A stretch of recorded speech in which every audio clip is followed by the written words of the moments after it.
This is a continuation of homework set 14 on common roots. Let's simplify this quantity x plus y squared, square root of that, and we are told that all the variables that we're dealing with here are positive. That means what we're saying is this.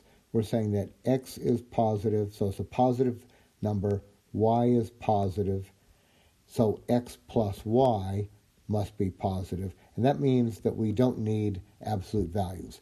So the square root of x plus y squared is simply x plus y.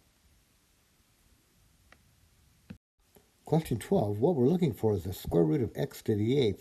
Now what we're trying to get here is this. What would I square to get x to the 8th? Now I do know this, that when I raise a power to a power, I multiply those exponents. So I'm sure it's going to be an x, and then what am I going to put in here? Well, it's going to be 2 times what gives me an 8? Well, that's going to be a 4. So how about x to the 4th? And sure enough, if you take x to the 4th and square it, you get x to the multiply the exponent, so you get x to the 8th.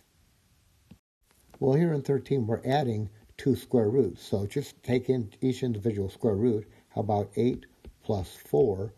So let's say that this is 12. Question 14, we want the square root of 9 plus 16. Now, I'm going to work think of this as a grouping symbol. That bar, think of that as a grouping symbol. So I'm going to see this as 9 plus 16 as a group. So I'm going to see this now as the square root of 25, which I know is 5.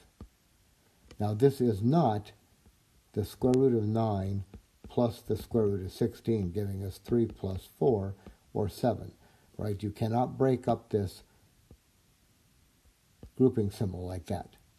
So how about square root of 5? Now in 15, we're supposed to just evaluate each one of these roots. Now notice they look almost the same, except this is a positive. I'm adding, and then I'm subtracting. So how about in part A, we do this. It's 5 plus square root of 16 is 4 over 3. That'll give us 9 over 3. So how about 3 for part A? And for part B, it's 5 minus 4 over 3. And that's a 1/3, and I think that's the best we're going to be able to do here. So let's just write this as 1/3. And that finishes up all of homework set 14.